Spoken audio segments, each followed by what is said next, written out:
बहुत समय पहले बाबुल देश में एक ईमानदार और बुद्धिमान युवक था। उसका नाम था दानियल। यह तब की बात है जब बाबुल पर दारा नाम का आदमी राज कर रहा था। वह दानियल को बहुत पसंद करता था क्योंकि दानियल बड़ा ही दयालु और बुद्धिमान था। इसलिए उसने दानियल को अपने राज्य में एक बड़ा अधिकारी बना दिया। इससे राज्य के बाकी लोग दानियल से जलने लगे। वे राजा दारा के पास गए और उससे कहने लगे, हे राजा, हम सब चाहते हैं आप एक ऐसा नियम बनाए कि 30 दिन तक कोई भी आपके सिवा किसी और देवता या इंसान से प्रार्थना ना करे। अगर कोई इस नियम को तोड़े तो उसे शेरों की मांद में फेंक दिया जाए। दारा को नहीं मालूम था कि ये लोग ऐसा नियम क्यों बनाना चाहते हैं। उसने सोचा कि बात तो बहुत अच्छी है, इसलिए उसने वह नियम लिखकर जारी कर दिया। अब यह नियम पत्थर की लकीर बन गया था, इसे कोई नहीं बदल सकता था। जब दानियल को इस नियम के बारे में पता चला तो वह अपने घर गया और हर दिन की तरह यहोवा से प्रार्थना करने लगा। उन बुरे लोगों को पता था कि दानियल यहोवा से प्रार्थना करना नहीं छोड़ेगा, इसलिए वे बहुत खुश थे क्योंकि दानियल को अपने रास्ते से हटाने की उनकी चाल कामयाब हो रही थी।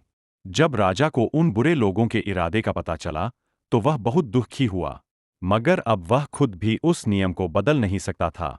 इसलिए उसे मजबूरन दानियल को शेरों की मांद में डालने का हुक्म देना पड़ा।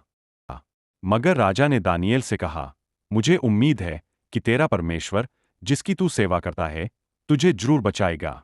दारा इतना दुखी था कि उस रात वह सो नहीं पाया। अगले दिन सुबह होते ही वह दौड़कर शेरों की मांद के पास गया। देखिए, राजा ऊपर खड़ा है। उसने जोर से आवाज लगाई, हे जीवित परमेश्वर के सेवक दानियल, जिस परमेश्वर की तू सेवा करता है, क्या उसने तुझे बचाया?